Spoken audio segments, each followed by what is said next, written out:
Today, what I thought we would do is do the colors of winter, wherever winter may be for you. It's different. In Dubai, I saw no snow, lots of rain, but no snow. And then I'll show you some of all the gouache. So I'll show you some of the interesting colors and we can kind of play with those a little bit. So it's good to see you. Good to see you, Erkin, Belle, Anna. Hello. It's good to see all of you. Hello, Angela. Hello, Bob. Hi, John. Good to welcome back. Thank you very much. It's good to be back. Yes. Okay. So if you want to show, any of you that are viewing, if you want to show what colors you look for when you're doing winter, would love to see those as well. And for everybody on Facebook, I'm sorry, I cannot get you to come up. So I'm going to ask Anna, I'll ask Angela and Mark and Rajat Latiza if they see comments to please bring those forward. Otherwise, thank you so much for joining today. Okay, so let me show you some of the. John, Yes. I cannot see you live on Facebook. So Ethel, It says live, but yeah, it doesn't appear. Page? Hang on. No, I can. Do you see it now? It says there's, yeah, try again. I cannot see him. Do you see it now? Click on. Yes. Try again. Yes. Can see now. But normally it would appear on the main Facebook page. It should be in the timeline. I see guests on our page. Yeah, it is there. Yeah, I'll send a message here.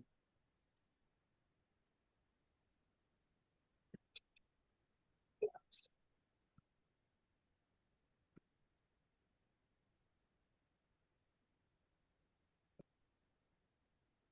I'll prompt a message. All right. So. Okay, I see Letty.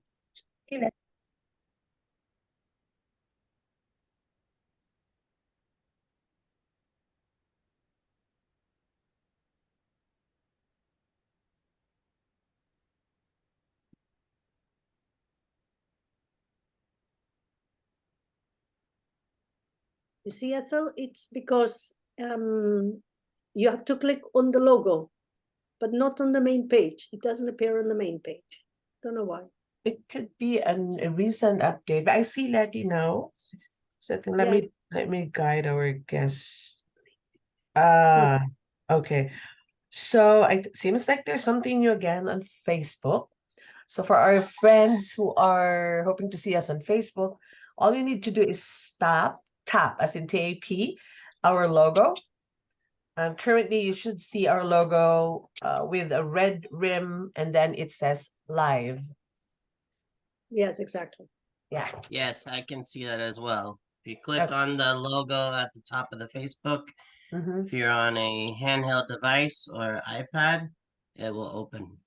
Yeah, that's something new. Definitely. Yes. Okay, very good, John.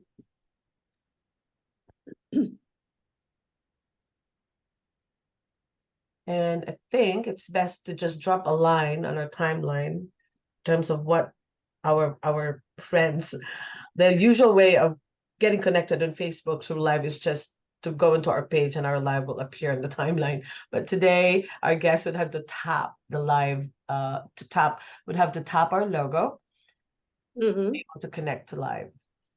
You can send a message. Yeah, we'll post on our wall. Thank you, Ethel. Okay. All right, I'm gonna try that later on because I can get mine to work. So I'll just say hello to everybody. Okay, so I'm going to show you some of the new colors. John, do you And have to These are display gonna in be, your house? these will be gouache.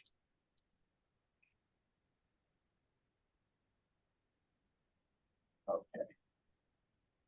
And then Rajat's gonna show you some of his gouache.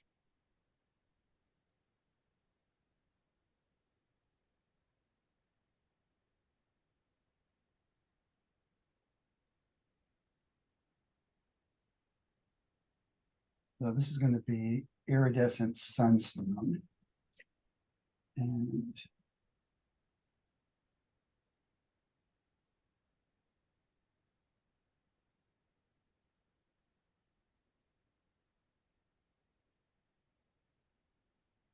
What is the name of the color again? this is iridescent sunstone. Oh, it's beautiful. And it'll go into focus as soon as I put two of them down, Thumbs down. sunstone. So I need two of it for the camera to be able to tell the difference between them. So let me do another one. How do you spell sunstone? I think it's sandstone. Sunstone. Ah, sunstone. Yeah. Okay, So it's an iridescent. yes.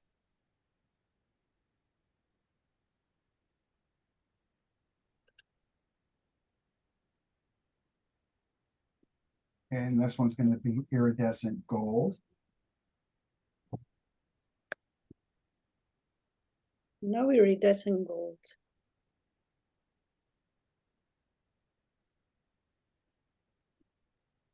And I may be putting too much water. I mean, you don't have to, you can actually do mass tone with these as well, which I'm not doing.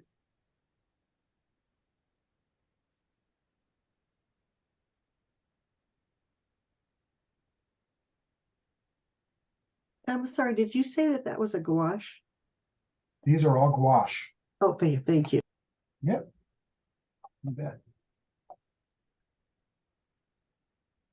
And are they totally different if they go on black medium? You know, black is certainly going to make it super pop. Yes. Or over top of anything dark. That's the mass tone. So that'd be the mass tone for gouache right there for this one particular iridescent copper. And then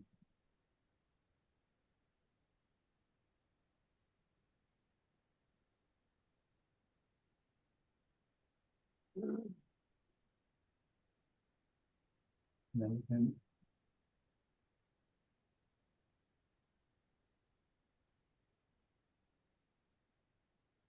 a little bit harder making iridescents because they're transparent to begin with. It's much more difficult to make those into gouache. And this is a cool one. This is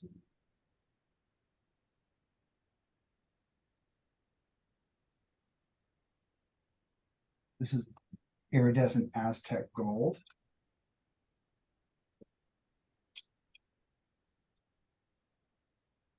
Yeah, that's mass tone.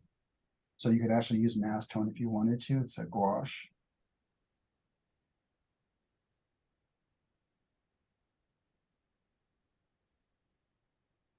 Janie is saying, lovely colors. I see an order in my near future.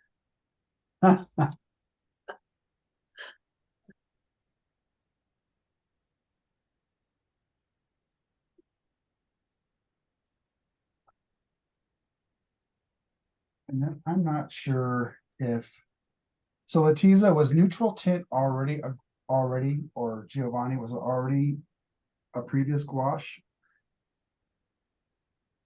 Neutral tint. Yes. I'm not sure.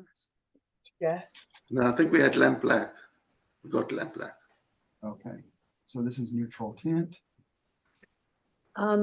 John, we have a question by John Midglouch. He says, John how Midglouch, is gouache different from regular watercolor? So gouache is a watercolor media versus a watercolor. And it has, so ours, how we make it, gouache is opaque. It's meant to be opaque.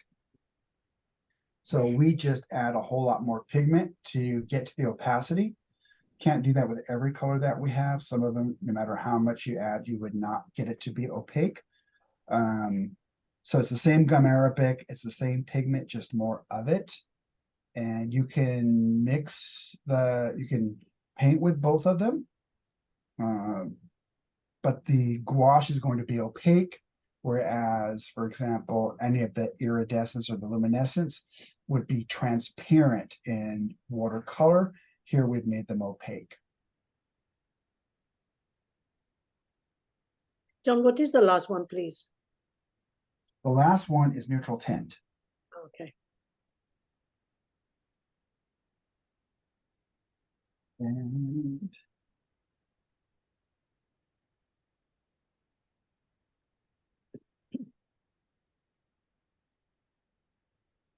this is going to be,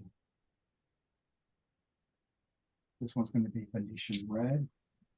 If you see some sparkles in some of the colors now, it's because my water has huge amounts of mica from the iridescent colors.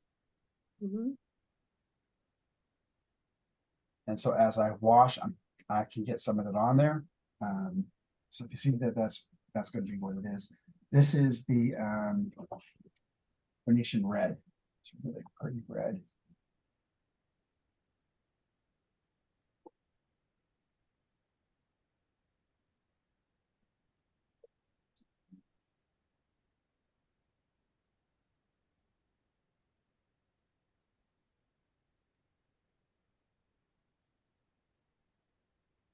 It's a gorgeous color.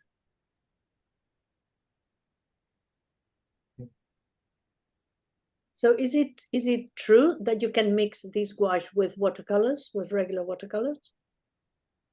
So you can mix them with regular watercolors. You can use them with regular watercolors. You can mix them. Just remember that you're putting something which is super opaque. You know, so if you look at the color chart and you have an iridescent and it's normally going to be transparent, it's not going to be transparent if you're using the opaque color. When you look at the color chart, and for you as watercolor artists, you're always going from transparent to opaque, or from light to dark, if you will. You're already at the end of the story when you're using the gouache. So if you tried to mix them, you're gonna get to the end of the story very, very quickly, quicker than you thought you would get to. Does that make sense? Yeah. But you can always paint on top, right? You can paint on top of With a lighter color, I mean. You can paint on top.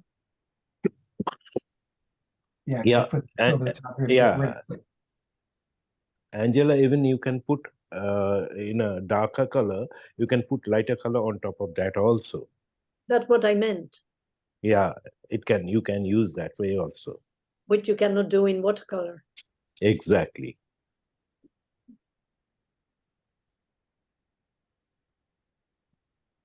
This is the permanent alizarin crimson.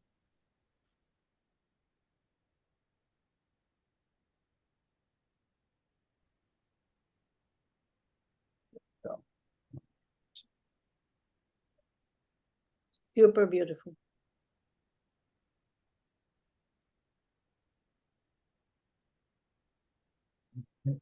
And my fancy palette off. So just for everybody watching, tomorrow, Mark, you can see on your screen right now, will be the artist tomorrow, Friday. So it'll be great to see his artwork and what he brings. He's going to be doing some version of abstract, which would be awesome to watch. Yes, I can't wait. Looking forward to that. Thanks. Roberta Lutkens, he says, yes, it's fabulous to mix watercolors and gouache. Yes, you can paint on top with dark or light layers over layer, over layer, over layer. Oh, very nice. I'm doing that right now with Wow. this scene of the Hotel Del. I can put this gouache right over the top of Ethel, can you show Gabriel, Sure. please? Go. Here you go. so I can bring these colors out just a little bit more with the gouache. So here's my gouache. These are the ones that have been out all year. And so say I want to brighten up this red suitcase of this guy that's going into the Hotel Del. I can get some of this pyro orange or red and drop that in there just to build up this lovely chroma, because some of the chroma might have been lost when you're painting. And so other things I can do is I can come over into this lavender here, because I already have the Daniel Smith watercolor lavender here. But what if I want it to be just a little bit stronger, like underneath this Eve, just right in here. See that? Just that nice little subtleness. Just adds just a little bit of flavor to the sauce. Mm. And so, but yeah, always have to just use the gouache for just the white gouache for the highlights. You can also use I did that in my last demo where I added an orange that I didn't want it to lose that the vibrancy. Remember, because watercolor, when it dries, it's 10, 15, 20% lighter, possibly. Mm. And so I did that in that demo. So, True. but yeah, thanks for looking. Listen, I want to ask you something. These colors that look dry, do they re-wet quickly? I mean, you just put water on them and they are as fresh as the first day? So yeah, if you had a dot card of gouache, you can paint from that as well. Mm-hmm. But I mean, do they re-wet easily?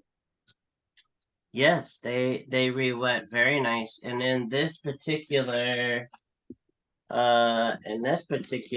case, it has this nice little plastic here that's like a soft plastic, and that goes on here and it seals nice and tight. And so you can spray it before you close it. So now it's keeping them just as moist as they were in the tube. You could maybe even put a little bit of clove oil in there if you want, if you're worried about them drying out.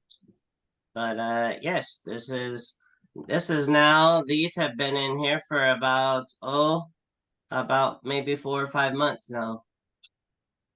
Thank you. And I don't see any mold. I will also add to that I have a travel palette with gouache in it, and I just use it for my sketchbook. And it's not like Gabriel's, it doesn't seal. It's just a portable painter palette. And I just spray it and wait a few minutes, and they're, out of all the gouache I've tried, the Daniel Smith cracks the least. It re-wets the easiest. And it doesn't like crack and fall out of the pans like some of the other brands do. Very good quality. Yeah, that's a good point. I forgot about this. Was my first palette for my gouache. This is one of the Daniel Smith palettes that you get when you get a 24. If you buy the 24 watercolor set, it comes with one of these extra palettes. And so I put in some full pans of colors that I use the most, and the rest that are half pans. And you can see they are dry. I'm not getting anything on my finger, but I can go and spray this here, and they are reusable just like watercolors. Thank you, Ashley and Gabriel. You're welcome. So just like the watercolors, it's the same gum Arabic. So the only difference is these are all opaque. It's gonna act the same as the watercolors do in terms of rewetting. John, could you tell us what colors you painted the last? No, that's gonna be a guess. Of course I will. Oh, So you have lavender there, don't you? lavender, there, see, I don't have to put the name down. You get them every time. So this is lavender. Yep, lavender. And here we have phthalo blue turquoise. This is phthalo blue. You know, here it actually looks like a turquoise here in front of me. It looks like a blue for you on the screen. That's just this camera. This is Prussian blue. This is chrome titanate yellow. Oh, And yes, that's lavender.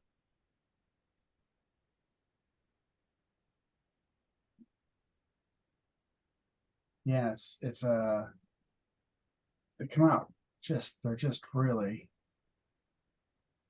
come out great. beautiful. Thank you for Okay. showing the colors, You're Letitia. welcome. Yeah, of course.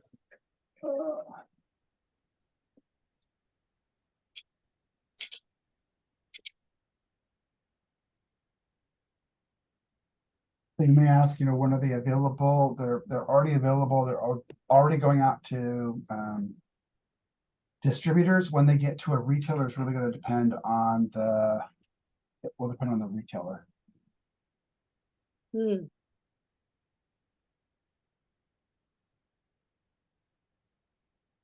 Lovely swatches.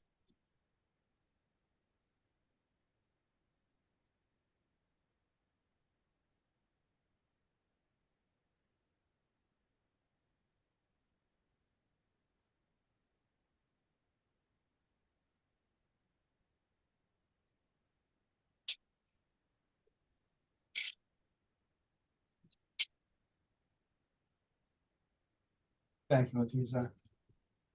And Rajat, did you want to show some of your gouache? Yeah, sure. Yeah, hi everybody. Hi. As Angela just asked a question where these are, if I'll just show you my palette since I'm traveling, so I'm carrying the palette and these colors are absolutely dry. Okay, so it is not no moisture, nothing, and it is so highly water soluble.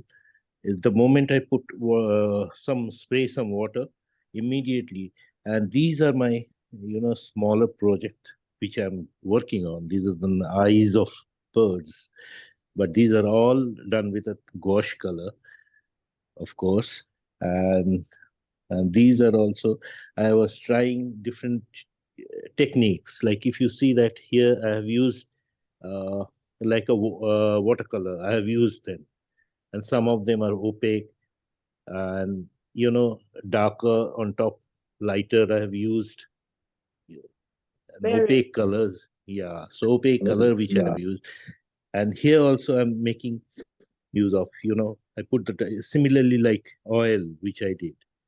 So I'm making a series of them. So that's what exactly I put the darker color first, then gradually lighter color on top of that, just like the way we work on oil. So it's absolutely very interesting.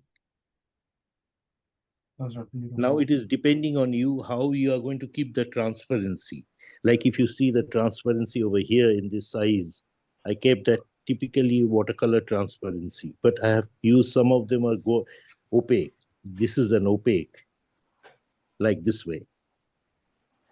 Thank you. That is lovely, Rajat. Not It's bad. beautiful. Thank you. Thank you, Rajat. You know, John, we have here a discussion in Facebook John Midglow says, and if you slipped a bit, no, what does he say? You could paint watercolor over gouache, which you shouldn't try over acrylic, right? But Romina says, I don't see the point of using watercolor over gouache, but using gouache over watercolor does add some flexibility because you can use white gouache over watercolor for highlights. Not I only guess, yeah, I guess, people should use either in gouache or in watercolor. Like, I mean, no point of combining them together. Even to some extent, you can make it dilute this gouache color and treatment. It can be something like, typical watercolor. But well, you can use watercolor on top of watercolor, some gouache, few strokes. But I Hmm. think if one should play around with it, what do you call gouache on gouache, so that you will get the essence and the technique. You will get the technique also. yeah. But yeah, they're different, right? I mean, acrylic gouache is quite different than watercolor gouache. Acrylic, once you use it, it dries. You're done. I mean, it's kind of apples and orange mediums. It's like, saying watercolor and oil. They're just so different from each other. Yes. Well, the reason why I'm using the gouache specifically on these people here in the front is because I have an area in my painting that needs to be luminescent. This stuff that's happening on the other side of these people needs to be bright and airy like there's sun. And by having these people, some of the people opaque or semi-opaque, it really pushes the depth in a painting. Because we're starting with a white piece of paper, right? And how do we get depth? Well, we get depth by the amount of water versus pigment. That's one way. Thank you.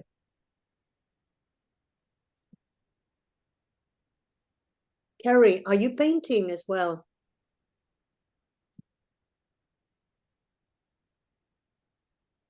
Oh, that's nice.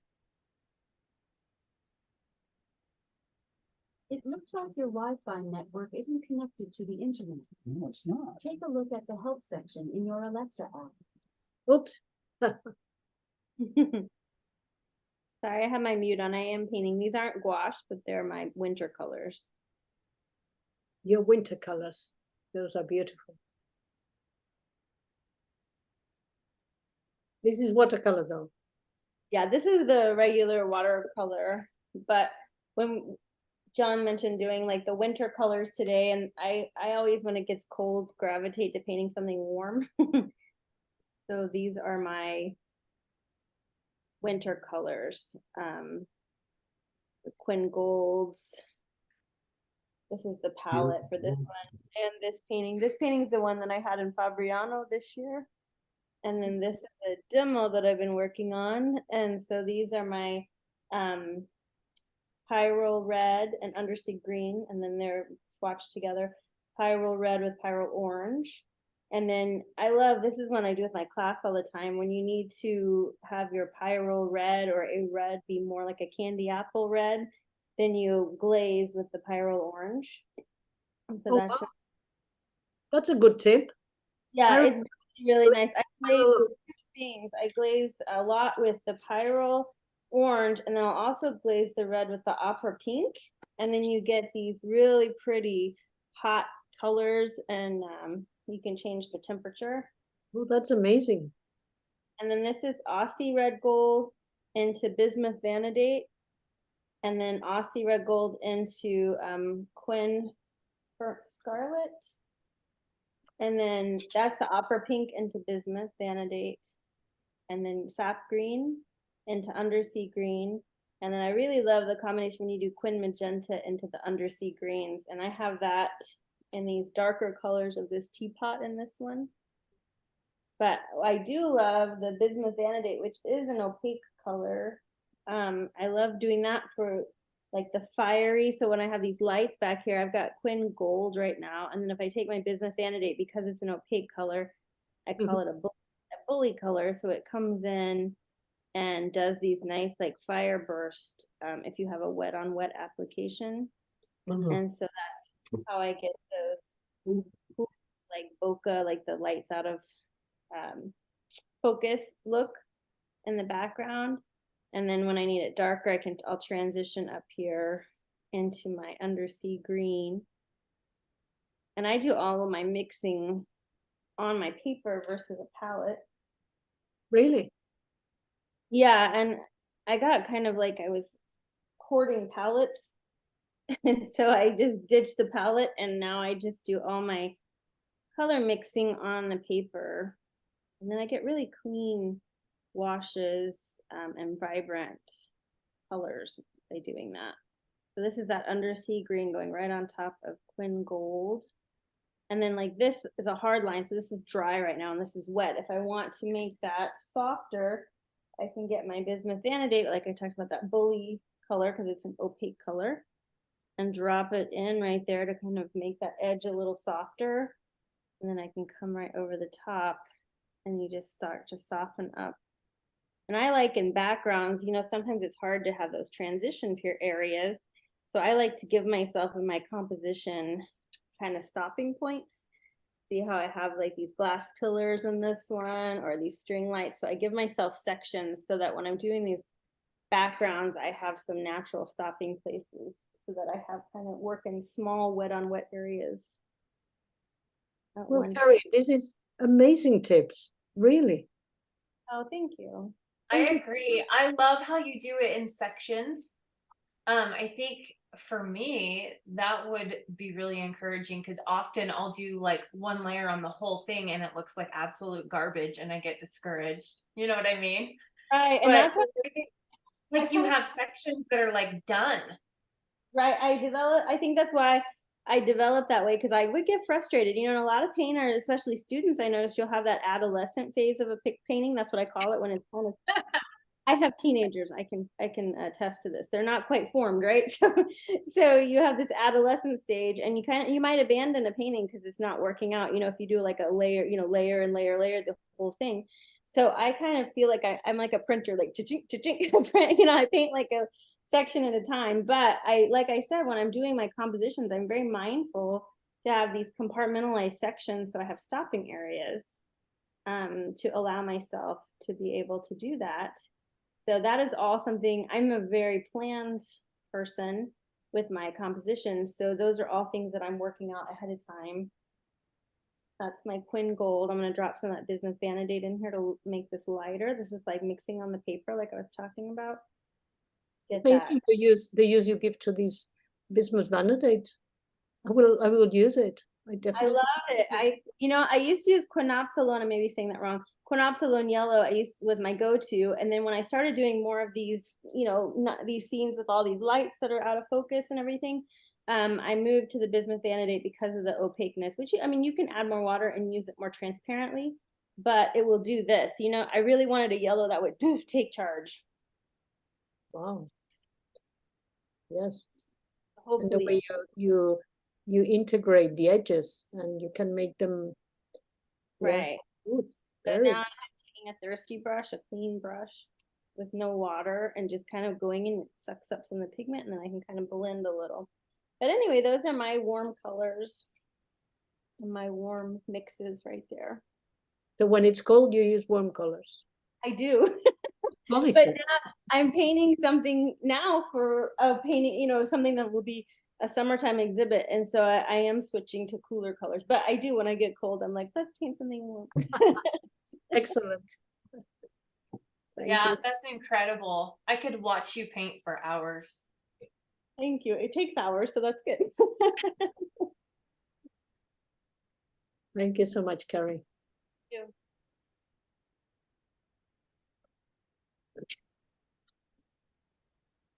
John, what's the second color name?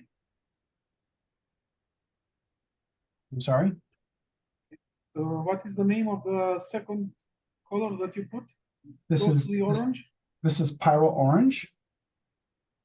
And this one is Moon Glow. Moonglow, okay, thank you. Moon Glow. Beautiful. And this is Cobalt Teal Blue. This is the Ivory Black. It's got this really beautiful kind of yellowish in it. Ivory Black's a beautiful color. And this is Iridescent Moonstone.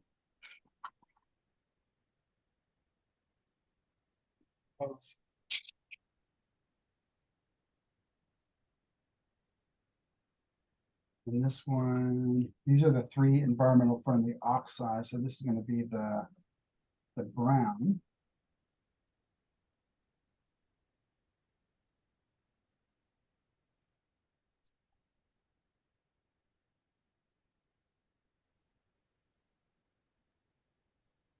That's the brown. Brown oxide, what did you say? Environmental friendly brown iron oxide. And this is going to be an environmental friendly yellow.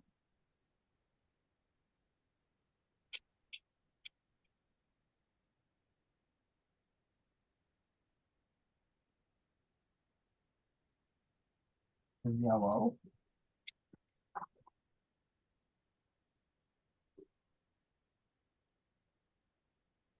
This last one is going to be the red.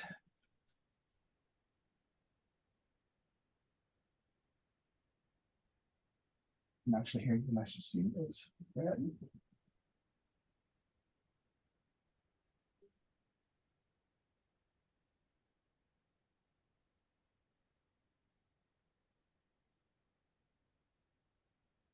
This one's going to be, I'll show you a duochrome. A duochrome and a James Gray. Maybe a duochrome. Duochromes are luminescent. It's one pigment that shifts to 2 colors. This is James Gray.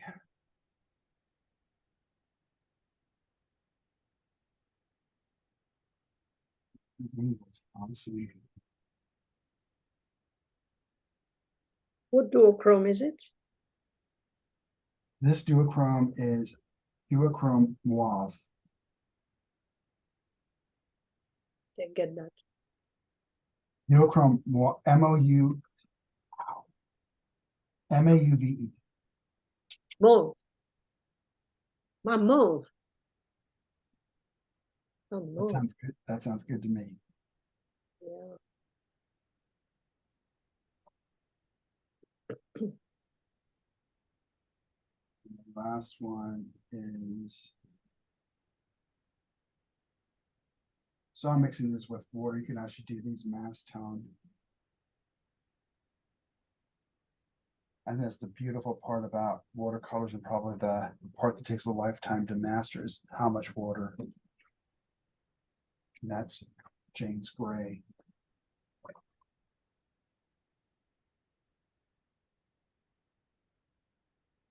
You kind of see that's the duochrome, cobalt teal.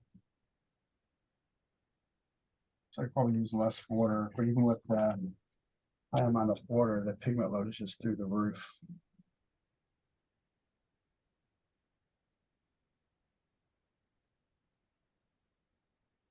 This is an iridescent right here. That's the iridescent moonstones.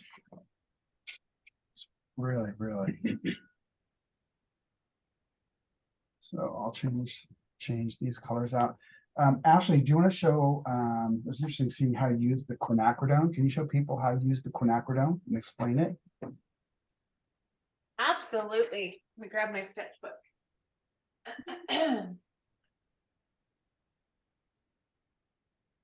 All right, you'll have to go to my top cam, which I don't think I named it properly.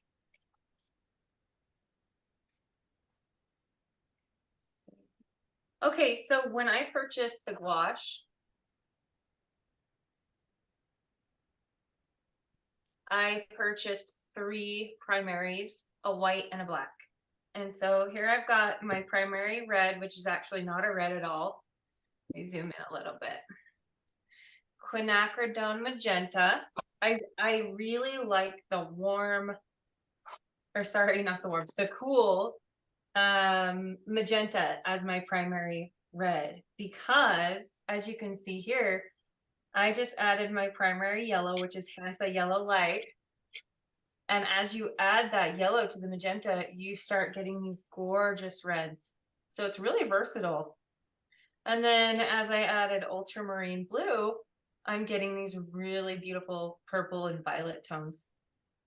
So if you're in the market for these gouache, but you have a small budget, I recommend, you know, they do have the primary set, but I kind of wanted to lean more towards that magenta.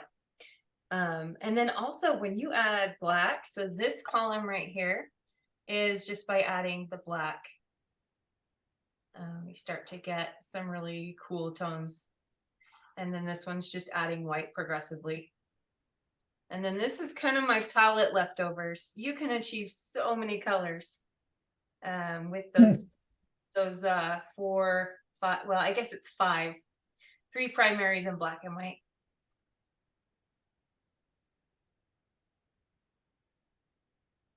Love those, actually. Love those. Thank you. Oh, and I will add too, I added water up here. So this is mass tone straight out of the tube. And then this is with water added. You really can use these so much like watercolor. I mean, if you want to, I always make my first layer a little bit thinner with a little bit more water. And then as I begin to layer, I'll kind of increase the opacity. So that's my 2 cents. Looks like candy. I'm getting hungry. Yeah, yeah, it kind of does. I've got this whole book filled with the delicious, delicious swatches. You know what? I think it's important to swatch.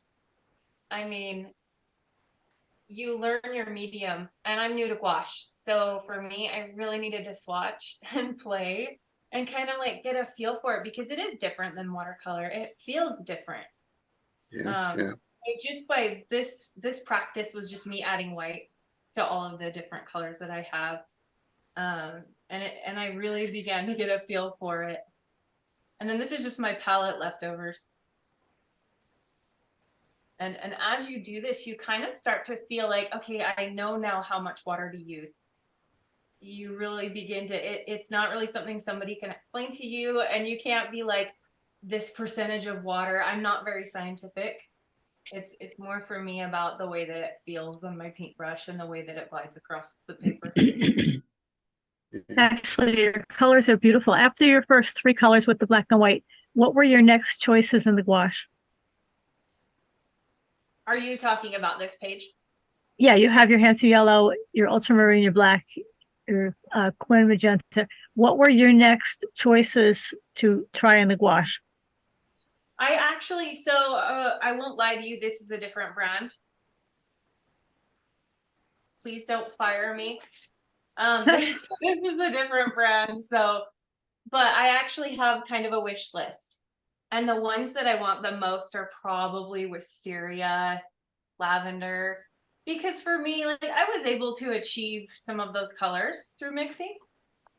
As you can see, we've got some wisteria and lavenderish colors, but I think it would be really fun to have those kind of convenience colors. Thank you. You're welcome.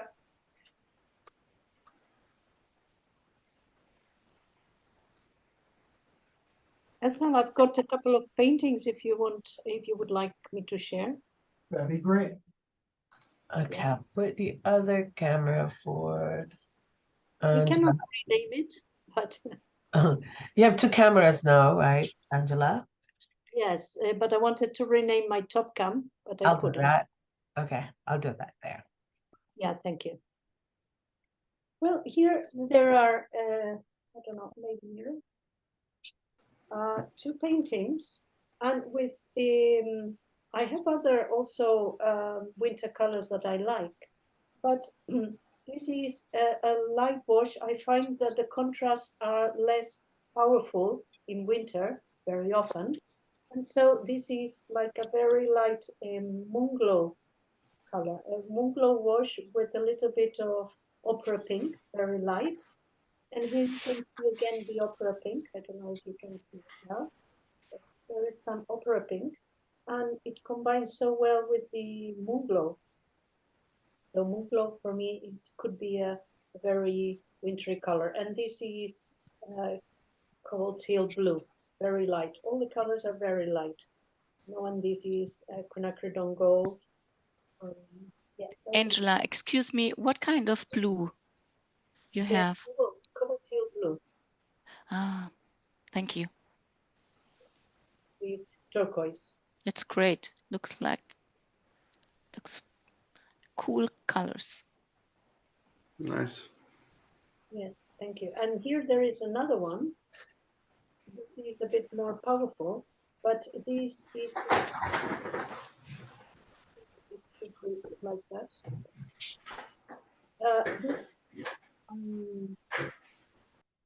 The Payne's blue gray.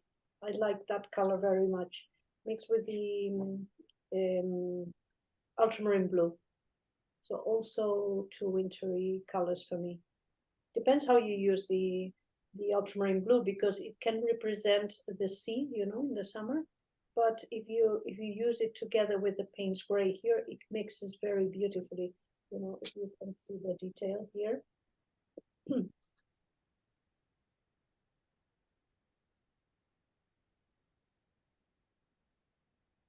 So yeah, that's my little version of my winter colors. Angela, what's the dark blue? I see the ultramarine, and then what is that Payne's gray? It's Payne's blue gray. Beautiful. Wait, I love that you're using the water. This is what happens with abstract. You don't know which one is upside down. But it's good also, because if it's good from the top and from the bottom, it means that the composition is not bad. That's right. So here you see how they blend, and these Payne's blue gray is very beautiful, and it combines so well with all the blues, especially ultramarine blue. Thank you. Wonderful. Gorgeous, Angela. I love Payne's blue gray. Yes, so nice. Yes, use a lot of it. It's almost black. Yeah. See here, it's very, very dark. Yes. It's liftable though. Excuse me? It's pretty liftable when you have it even in the dark. You can lift if you need to scrub something else. Probably. I didn't try it, but it is. I use it all the time. But when you turn, Angela, you see the trees. Yeah. Here, you mean these trees? Yes, when you turn, yes. Then it's a very cold winter night. That's true. Thank you. Yes. Thank yeah. you. I just realized now. Yes, the winter landscape. Yes, it's so beautiful. I also saw the trees. I really liked it. I did too. With the light at the end of the tunnel. That's what I was going to say. Yes. That's what I thought too. That's the beauty of your abstracts, Angela, is we can all see it together. Yes. Thank you, Sabine. Amazing. Because now I will give it a different angle. I can sign it. I have a couple of paintings I would like to share, or winter colors. We had to take skating in PE in Alaska when we were kids. So when I moved down here, I went to the Stars on Ice program, and I painted two of the pictures from the program. So I don't know, I guess you can see this. Now, I call the background of this an adolescent background because it was when I first started painting. So I wasn't too good with painting the backgrounds at that point, but I really like how the body turned out. So, and then this one. But the body stands out more because of the blurry background. It kind of does. I like how the I really like this one because I like how just the motion of this one It's amazing. turned out. Yeah, definitely. So, yeah. So those are kind of, and I can't tell you what colors I used on these because it was so long ago that I painted them. But, It's They're purple. so fun. Thank you for sharing. yeah, you're welcome. Thank you.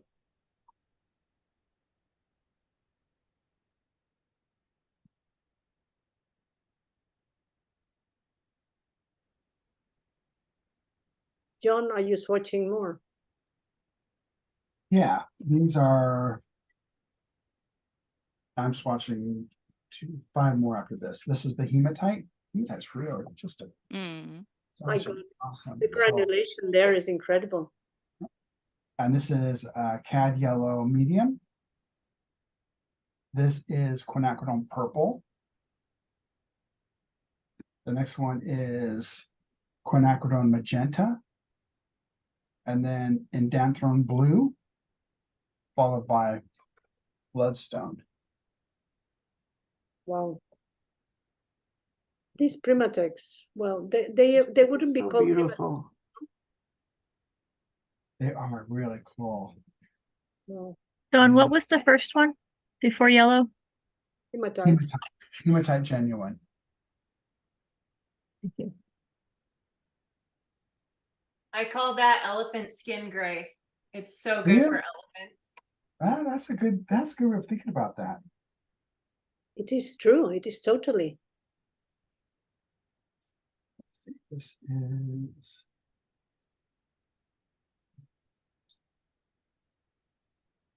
Indanthrone and the red. What is the red? the red isn't really red. It's this is quin purple and this is quin magenta. It does, I mean, it does with this camera, but yeah, it's quin magenta. It looks different here in front of me.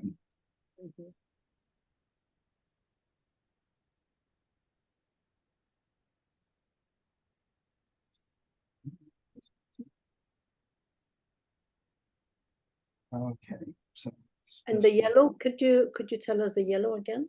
yeah, cad yellow medium. Cad yellow. Medium U.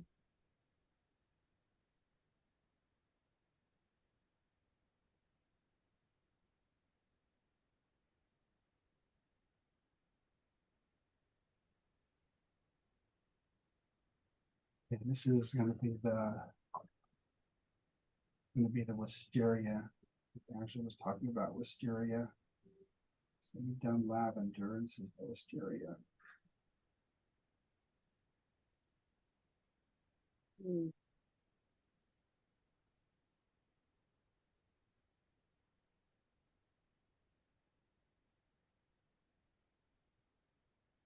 Don, can you talk about the composition of the difference between the watercolors, which are like gum arabic, and the composition of the gouache?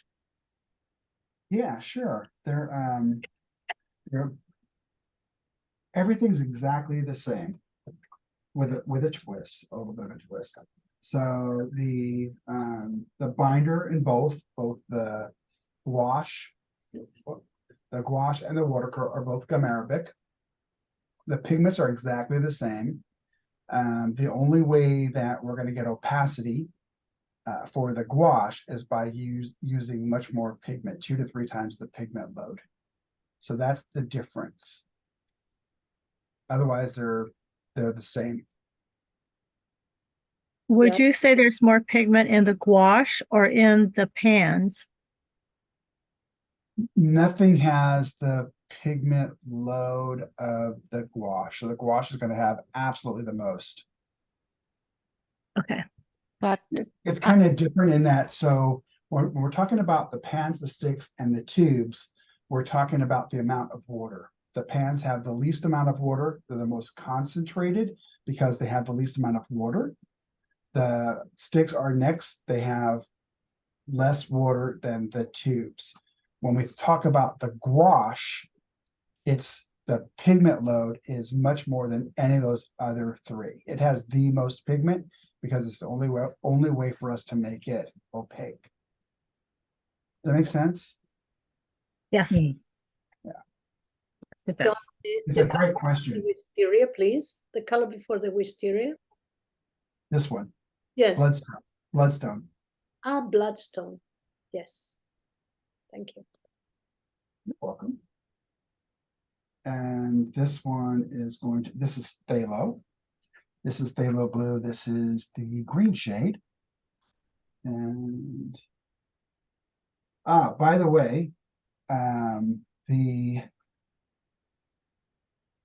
C-Lab app is almost ready to go. I've asked the brand ambassadors to help me go through it one last time before we bring it live, and then I'll show it to everybody. I think it's going to be really easy to use. It'll be kind of a great tool if you want to use it.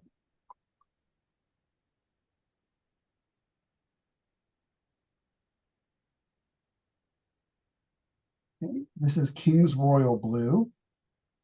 Whoops. Royal blue. There we go. King's Royal Blue.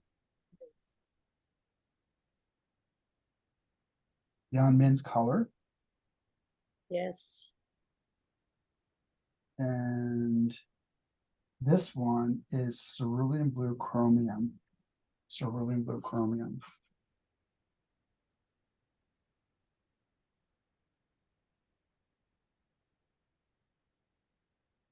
Yeah, that hematite is pretty awesome.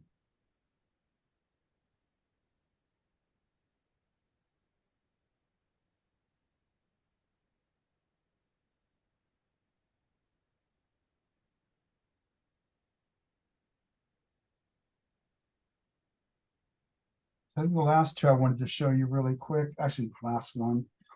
And I'm going to kind of do this sideways so I don't use another piece of paper. I wanted to show you the Piemontite. So the Piemontites. It's just pretty awesome. Oh, get my stuff off. Excuse me, John.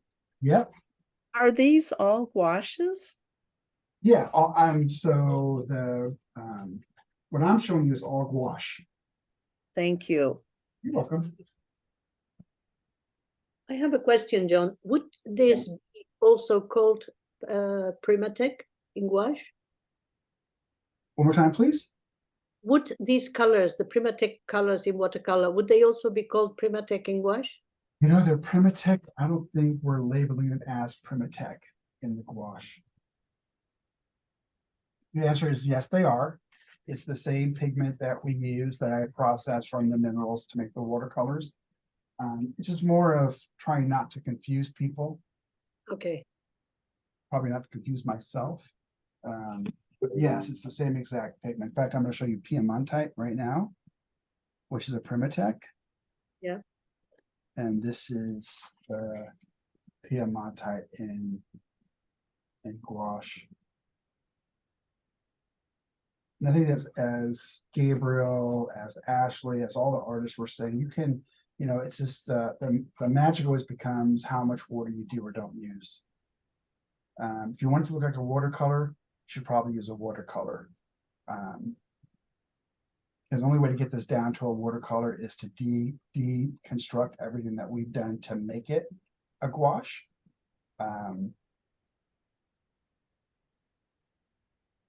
So are the new gouaches that are mineral colors not called Permatech because the Permatech series are all genuine stones? So there's no difference between the gouache and the watercolors. They use exactly the same pigment. So a hematite genuine in watercolor, we're using the same exact pigment that's made from the same exact mineral. We're just using more of it. We try to disassociate the name so it makes easier for when people talk about Primatech, they're talking about the watercolor line. When they're saying hematite gouache, it's the same exact pigment. It's just made into a gouache. There's no different pigments. The pigments are the same between the watercolor media and the watercolor. Thanks for clarifying that, John. Yep, thanks for asking that. I think those are really good questions. John, And you can see show- that when you look at the hematite, I mean, you can see it's there's just more pigment, but it has roughly the same effect that you're gonna get with the watercolor. Just, it's gonna be more intense with the gouache because there's just way more pigment. Yes, someone was asking a question. You show the very first colors you started swatching the. Yeah, of course. Iridescent. Yeah. Now that I they're only ask good questions. You ask very good questions. And I like that. I think that's, I was giving a presentation in Dubai and I was Yes. asking the group, don't be afraid to ask questions, because when I think I ask the most unique questions in the world and I go to Google, 800 people have asked the same question. So, it's really nice. And it's amazing. Where I get the most interesting questions is during break. And I always say to myself, and I always repeat them, but I always say, what a great question for the whole group to have heard that, because it was a great question. So these are what we just did with. This is what we started with right here. Beautiful, thank you. Let it, come on. There we go. So here's where we started. Oh, Dorothy, yes. And then this was the next one. Yeah, well, not when you just. And then this is the last one. It's amazing. Exciting, just in time for Christmas stockings. Perfect timing. Awesome. So, thank you all for being here today. Great questions. I love your questions. Brand ambassadors, thank you so much for interjecting and answering questions more fully and showing people. Lori, thank you for showing your artwork. We'd love to see your artwork. So anybody that wants to show your artwork, we would love to see it. Ashley, thank you for yours. Angela, for you as well. Thank you, Sabine. Thank you, everyone. Tomorrow is Mark. So Mark is going to be the artist tomorrow. He'll be doing some abstracts. So I hope you can all join us to see Mark. Mark, you want to say anything before we go? Yeah, we're going to do some very unwintery colors. There we go. Okay. Break a leg. Thank you, Mark. Thank you, John. everybody. Thank you, everybody. Thank you. Bye, Anna. See you all Bye, tomorrow. everyone. Bye, John.